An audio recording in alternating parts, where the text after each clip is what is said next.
ಶ್ವಾಸವನ್ನು ನಿಯಂತ್ರಣಕ್ಕೆ ತರಲಿಕ್ಕೆ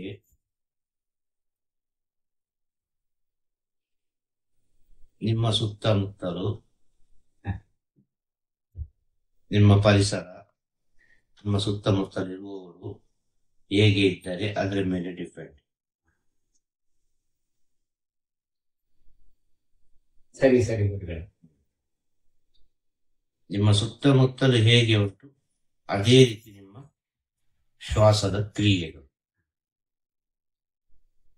ಈಗ ಪೂರ್ಣ ನಮ್ಮ ವಾತಾವರಣನೇ ಆ ದಿಕ್ಕಿನಲ್ಲಿ ಬದಲಾಗಬೇಕು. ವಾತಾವರಣವೂ ಬದಲಾಗಬೇಕು. ಈಗ ನೀವೊಂದು ಪೂಜೆ ಮಾಡ್ತೀರಿ, ಪೂಜೆ ಮಾಡುವಾಗ ಡಬ ಅದು ಶಬ್ದ ಆಯ್ತು, ನಿಮಗದು ಡಿಸ್ಟರ್ಬ್ ಆಯ್ತು ಅಲ್ವಾ? ನೀವೊಂದು ಮನೆಗೆ ಬರ್ತೀರಿ, ಆ ಮನೇಲಿ ಏನೋ ಒಂದು ವಿಷಯ ನಡೀತದೆ, ಅದು ನಿಮಗೆ ಡಿಸ್ಟರ್ಬ್ ಆಯ್ತು, ಅದು ನಿಮಗೆ ತೊಂದರೆ ಕೊಡ್ತದೆ ಅಲ್ವಾ? ಇಲ್ಲಿ ವಾತಾವರಣವೂ ಸೇರಿಕೊಳ್ತದೆ. ಸುತ್ತಮುತ್ತಲಿರುವುದು, ನಾವೇನೋ ಒಂದು ಏಕಾಗ್ರತೆ ಧ್ಯಾನಕ್ಕೆ ಕೂತ್ಕೊಂಡಿದ್ದೇವೆ, ಪಕ್ಕದ ಮನೇಲಿ ಕೆಲಸ ಆಗ್ತಾ ಉಂಟು, ಅದು ಅವನ ಮನೆ, ಅವನ ಸ್ಥಳ, ಡಗ ಡಗ ಡಗ ಸೌಂಡ್ ಬರ್ತದೆ, ಹೊಡಿತಾರೆ, ಡೌನ್ ಡಿಮ್ ಎಲ್ಲ ಆಗ್ತದೆ ಕೆಲಸ. ಅದು ಅವನ ಮನೆಯಲ್ಲಿ ಅವನು ಮಾಡೋದು. ಏನೋ ಒಂದು ಕೆಲಸ ಆಗ್ಬೇಕು, ಒಂದು ಕಾರ್ಪೆಂಟರ್ ಕೆಲಸ ಆಗ್ಬೇಕು, ಗಾಯ ಕೆಲಸ ಏನೋ ಒಂದು ಮಾಡ್ತಾನೆ. ನಿಮಗೆ ಇಲ್ಲಿ ಕಣ್ಣು ಮುಚ್ಚಿ ಕೂತ್ಕೊಳ್ಳುವಾಗ ಧ್ಯಾನ ಮಾಡುವಾಗ ಪೂಜೆ ಮಾಡುವಾಗ ಡಿಸ್ಟರ್ಬ್ ಆಗ್ತದೆ. ಆ ಡಿಸ್ಟರ್ಬ್ ಆಗುವಾಗ ನಿಮಗೆ ಏನಾಗ್ತದೆ, ನಿಮ್ಮ ಒಳಗೆ ಅದು ಅಲ್ಲೋಲ ಕಲ್ಲೋಲ ಮಾಡ್ತದೆ ಶಬ್ದ ಅಲ್ವಾ? ಇದು ವಾತಾವರಣ, ಹೊರಗಿನ ಪರಿಸರ, ಸುತ್ತಮುತ್ತ. ಇನ್ನು ನಿಮ್ಮ ಸುತ್ತಮುತ್ತಲಿರುವ ನೀವು ಎಲ್ಲಿ ಇದ್ರು ಸರಿ, ನೀವು ಯಾರೊಟ್ಟಿಗೆ ಇದ್ರು ಸರಿ, ಅರ್ಥ ಆಯ್ತು? ನಿಮ್ಮ ಸುತ್ತಮುತ್ತಲಾದ್ರೆ ಮನೆಯಲ್ಲಿ ಗಂಡ ಹೆಂಡತಿ ಮಕ್ಕಳು, ಇವರೊಂದು ಅಂಡರ್ಸ್ಟ್ಯಾಂಡಿಂಗ್ ಯಾವ ರೀತಿ ಉಂಟು ಅದರ ಮೇಲೆ ಒಂದು ವಿಷಯ. ಎರಡನೇ ವಿಷಯ, ನೀವು ಕೆಲಸ ಮಾಡೋ ಸ್ಥಳ. ನೀವು ಮೂರನೇ ವಿಷಯ, ನೀವು ಯಾರೊಟ್ಟಿಗೆ ಪಳಗ್ತೀರಿ, ಯಾರೊಟ್ಟಿಗೆ ಫ್ರೆಂಡ್ಶಿಪ್ ಆಗಿದ್ದೀರಿ, ಎಲ್ಲಾ ವಿಷಯಗಳು ಇಲ್ಲಿ ಸೇರ್ತದೆ ಅಂತ ಹೇಳುದು. ಇದೆಲ್ಲವೂ ಮನಸ್ಸಿಗೆ ಸೇರ್ತದೆ ಅಂತ ಹೇಳುದು. ಇದೆಲ್ಲವೂ ಮನಸ್ಸಿಗೆ ಸೇರುವಾಗ ಈ ಶ್ವಾಸ ಉಂಟಲ್ವಾ, ಸಾವಿರ ರೀತಿಯಲ್ಲಿ ಹೋಗ್ತದೆ. ಆಗ ಗೊಂದಲಗಳು, ಸಂಶಯಗಳು, ಎಂಥದೆಲ್ಲ ವಿಚಾರಗಳು ಸೃಷ್ಟಿಯಾಗ್ತದೆ. ಇಷ್ಟೇ ವಿಷಯ. ಈಗ ಅವು ನಮ್ಮ ನಿಯಂತ್ರಣದಲ್ಲಿ ಇಲ್ಲ ಗುರುಗಳೀಗ. ಪಕ್ಕದ ಮನೆ ಅದೆಲ್ಲ ಅಂದ್ರೆ ಅದನ್ನ ಹೇಗೆ ತಂದ್ಕೊಡೋದು? ಈಗ ಡಿಸ್ಟರ್ಬ್ ಆಗುತ್ತೆ, ಆದ್ರೆ ಮತ್ತೆ ತಂದ್ಕೊಡ್ಬೇಕು, ಮತ್ತೆ ವಾಪಸ್ ತಂದ್ಕೊಡ್ಬೇಕು. ಅದು ಆಟೋಮೆಟಿಕ್ ಬರ್ತದಲ್ಲ. ಈಗ ಒಂದು ಸಲ ಗಂಡ ಹೆಂಡತಿ ಕೋಪದಲ್ಲಿ ಬೈದ್ರೆ, ಅಲ್ಲ ಹೆಂಡತಿ ಗಂಡನಿಗೆ ಕೋಪದಲ್ಲಿ ಬೈದ್ರೆ, ಸ್ವಲ್ಪ ಹೊತ್ತಾದ ನಂತರ ಯಾವುದೋ ಒಂದು ರೀತಿಯಲ್ಲಿ ಸಮಾಧಾನಕ್ಕೆ ಬರ್ತದೆ ಅಲ್ವಾ? ಆ ಸಮಾಧಾನ ಆಗುದು ಹೇಗೆ, ಕೋಪ ಬಂದದ್ದು ಹೇಗೆ ಅಂತೇಳಿ ಎರಡನ್ನು ನಾವು ಸ್ವಲ್ಪ ಸೂಕ್ಷ್ಮವಾಗಿ ಗಮನಿಸಿದ್ರೆ, ಇದರ ಅಧ್ಯಯನವನ್ನು ಮಾಡಿದ್ರೆ, ಕೋಪ ಬರುವಾಗ ನಾನು ಹೇಗೆ ಇದ್ದೆ, ನನಗೆ ಯಾಕೆ ಕೋಪ ಬಂತು, ಈಗ ನನ್ನ ಸಮಾಧಾನ ಯಾಕೆ ಆದೆ, ಯಾಕೆ ನನಗೆ ಸಮಾಧಾನ ಬಂತು ಎಂಬ ಎರಡೂ ಪ್ರಶ್ನೆಗಳಿಗೆ ಉತ್ತರ ನಿಮ್ಮ ಒಳಗಿರು. ಆಗ ನೀವು ಅದನ್ನು ಆಯ್ಕೆ ಮಾಡಿಕೊಳ್ಳಬೇಕು. ಈಗ ನಾನು ಸಮಾಧಾನದಲ್ಲಿದ್ದೇನೆ, ನಾನು ಸಂತೋಷದಲ್ಲಿದ್ದೇನೆ, ನಾನು ಕೂಡಿದಷ್ಟು ಮಟ್ಟಿಗೆ ಇದೇ ರೀತಿಯಲ್ಲಿ ಓದಿ ಕಲಿಬೇಕು. ಇದೆಲ್ಲ ಸ್ಟಾರ್ಟಿಂಗ್ ಸ್ಟೇಜ್. ಇನ್ನೊಂದು ಸ್ಟೇಜ್ ಇದೆ, ಎಲ್ಲರನ್ನು ದಾಟಿದ ಸ್ಟೇಜ್. ಅದು ಏನು ಶಬ್ದ ಆದ್ರೂ ಸರಿ, ಏನು ಗೊಂದಲ ಆದ್ರೂ ಸರಿ, ಏನು ಹರಟೆ ಆದ್ರೂ ಸರಿ, ಎಷ್ಟು ಡಿಸ್ಟರ್ಬ್ ಆದ್ರೂ ಸರಿ, ಅರ್ಥ ಆಯ್ತಾ? ಅದು ಏನು ತೊಂದರೆ ಮಾಡುತ್ತದೆ, ಈ ಮಾರ್ಗದಲ್ಲಿ ಹೋದ್ರೆ ಆ ಮಾರ್ಗದರ್ಶನ ಅದು ಏನು ತೊಂದರೆ ಮಾಡುದಿಲ್ಲ. ಆ ಮಾರ್ಗ ಸಿಕ್ಕುವಲ್ಲಿವರೆಗೆ ಕಷ್ಟ. ಆ ಮಾರ್ಗ ಸಿಕ್ಕಿತು ಅಂತ ಹೇಳಿದ್ರೆ ಅದು ಮತ್ತೆ ಹೋಗ್ತಾನೇ ಇರ್ತದೆ, ಅದು ನಿಲ್ಲುದೇ ಇಲ್ಲ. ಅರ್ಥ ಆಯ್ತಾ? ಹಾಗೆ ಇದೆಲ್ಲ ನಾವು ಹೇಳ್ಬೋದು, ಕೇಳ್ಬೋದು, ನಾವು ಹಾಗೆ ಮಾಡ್ಬೋದು, ಹೀಗೆ ಮಾಡ್ಬೇಕು, ಏಕಾಗ್ರತೆ ಬೇಕು, ಎಂತದ್ದು ಒಂದು ಪೀಸ್ ಆಫ್ ಮೈಂಡ್ ಬೇಕು, ಒಂದು ಸಂತೋಷ ಬೇಕು ಅಂತ ಹೇಳೋದಕ್ಕೆ ಎಲ್ಲದಕ್ಕೂ ಕಾರಣ ನಮ್ಮ ಪೂರ್ವ ಜನ್ಮದ ಪಾಪ ಪುಣ್ಯ. ಈ ಜೀವನವೇ ಪಾಪ ಪುಣ್ಯಗಳ ಪಯಣ. ಆಗಿರುವಾಗ ಒಳ್ಳೇದುಂಟು, ಕೆಟ್ಟದುಂಟು. ಒಳ್ಳೇದು ಕೆಟ್ಟದು ಇದ್ರೆ ಮನುಷ್ಯನ ಜೀವನ ಸಾರ್ಥಕತೆ ಆಗುದು, ಇಲ್ಲ ಇದ್ರೆ ಮನುಷ್ಯನ ಜೀವನ ಸಾರ್ಥಕತೆ ಆಗುವುದಿಲ್ಲ. ಇದು ಎರಡರ ಅಧ್ಯಯನ ಮಾಡಿ ಕೊನೆಗೆ ಅವನು ಈಗ ಕೋಪ ಮತ್ತು ಸಮಾಧಾನ ಹೇಳಿದ ಹಾಗೆ ಯಾವುದು ಒಳ್ಳೇದು ಅಂತ ತಿಳಿದು ಅದೇ ರೀತಿಯಲ್ಲಿ ಅವನು ಹೋದ್ರೆ ಒಂದು ಹಂತಕ್ಕೆ ಹೋಗ್ಬೋದು.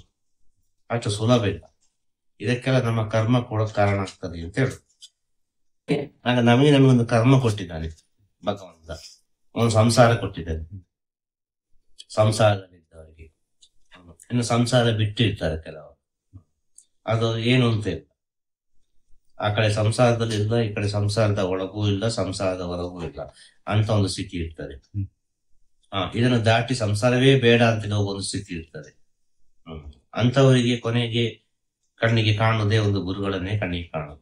ಆ ಗುರುಗಳನ್ನೇ ಕಣ್ಣಿಗೆ ಕಾಣುವಾಗ ಅದೇ ದಾರಿಯಲ್ಲಿ ಗುರು ಸೇವೆ ಮಾಡ್ತಾ ಮಾಡ್ತಾ ಹೋಗುವಾಗ ಅವ ಒಂದು ಸನ್ಯಾಸೀತೆ ಆಗ್ತದೆ ಪ್ರಪಂಚಕ್ಕೆ. ಅರ್ಥ ಹೇಳುದು?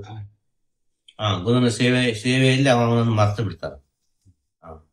ಅವನಿಗೆ ಗೊತ್ತೇ ಆಗುದಿಲ್ಲ, ಎಂತ ಅಂತಲೇ ಗೊತ್ತಾಗುದು ಅವನಿಗೆ. ಅಷ್ಟು ಪರಿಪೂರ್ಣ ಭಕ್ತನಾಗಿದ್ರೆ, ಅಷ್ಟು 100% ಶಿಷ್ಯನಾಗಿದ್ರೆ ಎಲ್ಲರಿಗೂ ಆಗುದಿಲ್ಲ ಇದು. 100% ಆ ಗುರುವೇ ಅಂತೇಳಿ ಒಬ್ಬ ಸರೆಂಡರ್ ಆಗ್ತಾನಲ್ವ, ಆ ಗುರುವನ್ನು ಬಿಟ್ಟರೆ ಬೇರೆ ಯಾರ ಕಣ್ಣಿಗೆ ಕಾಣೋದಿಲ್ಲ ಅವನಿಗೆ. ಅಂತವನನ್ನು ಸನ್ಯಾಸಿ ಅಂತ ಹೇಳ್ತಾರೆ. ಇದು ಅವರವರ ಕರ್ಮಗಳು. ಸಂಸಾರದಲ್ಲೇ ಈ ಜನ್ಮವನ್ನು ದಾಟಬೇಕು ಅಂತ ಇದ್ರೆ ಏನು ನೀವು ಮಾಡಿದ್ರು, ಎಂತ ನೀವು ಮೇಲೆ ಕಡೆಗೆ ಪಲ್ಟಿ ಹೊಡೆದ್ರು, ಎಂತ ಗುರುಗಳ ಹತ್ರ ಹೋದ್ರು, ಎಂತ ದೇವಸ್ಥಾನಕ್ಕೆ ಹೋದ್ರು, ಎಷ್ಟು ಕಣ್ಣು ಮುಚ್ಚಿ ಕೂತ್ಕೊಂಡ್ರು ಆಗುದಿಲ್ಲ. ಹಾಗೆ ಅಂತ ಹೇಳಿ ನೀವು ಮಾಡಿದ ಒಳ್ಳೆ ಕೆಲಸಗಳು ನಿಮ್ಮನ್ನು ಕೈ ಬಿಡುವುದಿಲ್ಲ. ಅದು ಈ ಜನ್ಮಕ್ಕೆ ಸಿಗುವುದಿಲ್ಲ, ಅದು ಮುಂದಿನ ಜನ್ಮಕ್ಕೆ ಸಿಗ್ತದೆ. ಅದನ್ನೇ ಗುರುಗಳು ಹೇಳುದು. ಈ ಜನ್ಮದ ವಿಚಾರವನ್ನು ಏನು ಮಾಡ್ಲಿಕ್ಕೆ ಆಗುದಿಲ್ಲ, ಇದು ನೀವು ಪಡ್ಕೊಂಡು ಬಂದ ಆಗಿದೆ. ಇದು ಭಗವಂತ ಕೊಟ್ಟ ಗಿಫ್ಟ್ ನಿಮಗೆ. ನೀವು ಮಾಡಿದ ಒಳ್ಳೆದು ಕೆಟ್ಟದಕ್ಕೆ ಭಗವಂತ ಕೊಟ್ಟ ವರ ಇದು. ಈಗಾದ್ರೂ ನೀವು ಅನುಭವಿಸಿ, ಈಗಾದ್ರೂ ನಿಮ್ಮ ಕರ್ಮವನ್ನು ಕಳೆದುಕೊಳ್ಳಿ. ಇದನ್ನು ಹೇಗಾದ್ರೂ ಮಾಡಿ ಮುಗಿಸಿ ಬನ್ನಿ ನನ್ನ ಹತ್ರ, ಆಗ ಮುಂದಿನ ಒಂದು ಸ್ಥಿತಿ ಕೊಡ್ತೇನೆ ನಾನು. ಇದನ್ನು ನೀವು ಮಾಡದೆ ನನಗೆ ಅದು ಬೇಕು ಅಂತ ಹೇಳಿದ್ರೆ, ಭೂಮಿಯಲ್ಲಿ ನಿಂತುಕೊಂಡು ಚಂದ್ರ ಬೇಕು ಅಂತ ಕೇಳಿದ್ರೆ ಸಿಗ್ತದ? ಆಗ್ತದ? ಚಂದ್ರನ ನೆರಳು ಸಿಗ್ತದೆ. ಆ ಚಂದ್ರ ಬೇಕು ಅಂತ ಹೇಳಿದ್ರೆ ಯಾವ ರೀತಿ ಬೇಕು? ಆ ಚಂದ್ರ ಅಂದ್ರೆ ಏನು? ಇದನ್ನ ಆಲೋಚನೆ ಮಾಡಿ. ಆ ಚಂದ್ರ ಅಂದ್ರೆ ಮನಸ್ಸು. ಅಲ್ವಾ? ಈ ಮನಸ್ಸು ಈ ಚಂದ್ರನಾಗಿ ಅಂತ ಹೇಳುದು. ಒಂದು ಸಲ ಪ್ರಕಾಶವಾಗಿರ್ತದೆ, ಒಂದು ಸಲ ಮಂಕಾಗ್ತದೆ, ಒಂದು ಸಲ ಕಡಿಮೆ ಕಡಿಮೆ ಕಡಿಮೆ, ಇಂಟ್ರೆಸ್ಟೇ ಇಲ್ಲ, ಯಾವ್ದ್ರಲ್ಲಿ ಕೂಡ ಇಂಟ್ರೆಸ್ಟ್ ಇಲ್ಲ, ಯಾವ್ದು ಬೇಡ ಯಾವ್ದು ಬೇಡ ಅಂತೇಳಿ ಆಗ್ತದೆ. ಆ ಪೂರ್ಣ ಚಂದ್ರ ಆದ್ರೆ ಅದು ಮನಸ್ಸು ಪ್ಯೂರ್ ಆಗುತ್ತೆ. ಅದರ ಪರಿಣಾಮ ನಮ್ಮ ಮೇಲೆ ಆಗುತ್ತಲ್ಲ? ಯಾವ್ದ್ರ ಪರಿಣಾಮ? ಚಂದ್ರನ ಪರಿಣಾಮ. ಖಂಡಿತವಾಗಿ ಸೂರ್ಯ ಚಂದ್ರನ ಪರಿಣಾಮ ಈ ಭೂಮಿಯಲ್ಲಿರುವ ಸಕಲ ಜೀವರಾಶಿಗಳ ಮೇಲೆ ಆಗ್ತದೆ. ಟೋಟಲ್ ಆಗಿ ಹಾಗೆ ಆಗ್ತದೆ. ಈ ಚಂದ್ರ ಯಾವುದಕ್ಕೆ ಕನೆಕ್ಟೆಡ್ ಅಂತ ಹೇಳುದು? ಈ ಚಂದ್ರ ಮಾಯೆಗೆ ಕನೆಕ್ಟೆಡ್. ಚಂದ್ರ ಮಾಯೆಗೆ ಕನೆಕ್ಟೆಡ್. ಹೇಳುತ್ತಾಯ್ತಾ? ಚಂದ್ರನ ಋಣಾತ್ಮಕ ಪರಿಣಾಮ ಆಗ್ಬೇಕಾದ್ರೆ ಅದನ್ನ ಹೇಗೆ ನಾವು ಪರಿಣಾಮ ಜಾಸ್ತಿ ನಮ್ಮ ಮೇಲೆ ಆಗದೆ ಇದ್ದಾಗ ಹೇಗೆ ತಡ್ಕೊಳ್ಬಹುದು? ಏನ್ ಮಾಡ್ಬೋದು? ಅದಕ್ಕೆ ಮನಸ್ಸಿನ ಮೇಲೆ ನೆಗೆಟಿವ್ ಪರಿಣಾಮ ಆಗ್ತಾ ಇದ್ದಾಗ ಯಾವ ರೀತಿಯಲ್ಲಿ ನಮ್ಮನ್ನ ನಾವು ಸಮಸ್ಥಿತಿಯಲ್ಲಿ ಇಟ್ಕೊಳ್ಬಹುದು? ವಿಷಯ ಸುಖವನ್ನು ಬಿಡಬೇಕು, ಅವರವರ ಚಿಂತೆಯನ್ನು ಬಿಡಬೇಕು. ಅವರವರ ಚಿಂತೆಯೇ ಮಾಡಬಾರ್ದು. ಯಾಕೆ ಮಾಡಬೇಕು ಅವರವರ ಚಿಂತೆ? ಏನು ಪ್ರಯೋಜನ ಉಂಟು? ಇವತ್ತೆಲ್ಲವೂ ಅವರವರ ಚಿಂತೆ ತಾನೆ. ಈಗ ಈ ಯೋಚನೆ ಬಂದದ್ದಾದ್ರೂ ಹೇಗೆ? ನಮ್ಮ ಮನಸ್ಸನ್ನು ಹಿಡಿತದಲ್ಲಿ ಇಟ್ಟುಕೊಳ್ಳಬೇಕು, ಯಾವ ರೀತಿ ಇಟ್ಟುಕೊಳ್ಳಬೇಕು ಎಂಬ ಯೋಚನೆ ಬಂದದ್ದಾದ್ರೂ ಹೇಗೆ? ಅದನ್ನು ಯೋಚನೆ ಮಾಡಿ, ಇದು ಯಾಕೆ ಬಂತು ನನಗೆ ಅಂತ ಹೇಳಿ. ಈ ಯೋಚನೆಯನ್ನೊಳಗೆ ಯಾಕೆ ಬಂತು? ಅದೇ ಡಿಸ್ಟರ್ಬ್ ಆಗ್ತಾ ಇರೋದು. ಅದಕ್ಕೋಸ್ಕರ ಹೆಂಗೆ ಕಂಟ್ರೋಲ್ ಮಾಡೋದು ಅಂತ ಹೇಳಿ. ಇದು ಹೇಳಿ ಕೇಳಿ ಅಭ್ಯಾಸದಲ್ಲಿ ಬರುವುದಿಲ್ಲ, ಇದು ಅನುಭವದಲ್ಲಿ ಬರುವುದು. ಮನಸ್ಸು ಕಂಟ್ರೋಲ್ ಆಗುವುದು ಅನುಭವದಲ್ಲಿ. ನಿಮ್ಮ ಒಳಗೆ ಒಂದು ವೈರಾಗ್ಯ ಬರಬೇಕು, ನನಗೆ ಯಾವುದು ಬೇಡ ಅಂತೇಳಿ, ನನಗೆ ಯಾರು ಬೇಡ ಅಂತೇಳಿ. ಆ ವೈರಾಗ್ಯ ಬಂದು ಆ ಸತ್ಯ ಸ್ಥಿತಿಗೆ ಹೋಗುವಾಗ, ನಿಮ್ಮ ಜನ್ಮದ ಸತ್ಯ ನಿಮಗೆ ಗೊತ್ತಾಗುವಾಗ, ನೀವು ಯಾಕೆ ಹುಟ್ಟಿದ್ದು ಅಂತ ಗೊತ್ತಾಗುವಾಗ ನಿಮಗೆ ಒಂದೇ ಅನಿಸುದು ಕೊನೆಗೆ, ಮಾನವ ಜನ್ಮದಲ್ಲಿ ಹುಟ್ಟಿದ್ದೇನೆ, ಈ ಮನುಕುಲದ ಒಳಿತಿಗೆ ಬೇಕಾಗಿ ನಾನು ಜೀವನ ಮಾಡ್ತೇನೆ. ಇರುವಷ್ಟು ಸಮಯ ಭಗವಂತ ಕೊಟ್ಟ ಆಯುಷು ಈ ಮನುಕುಲದ ಒಳಿತಿಗೆ ಅಂತೇಳಿ ಯಾರಿಗೂ ಒಬ್ಬನಿಗೆ ದೃಢವಾಗಿ ನಿಲ್ತದೋ ಅವನು ಮನಸ್ಸನ್ನು ಹಿಡಿತದಲ್ಲಿಟ್ಟುಕೊಳ್ಳಿಕ್ಕೆ ಸಾಧ್ಯ. ಈಗ ಮನುಕುಲದ ಒಳಿತಾಗ್ತದೆ, ಬಿಸ್ನೆಸ್ನ ಮೂಲಕ ಮನುಕುಲದ ಒಳಿತಾಗ್ತದೆ.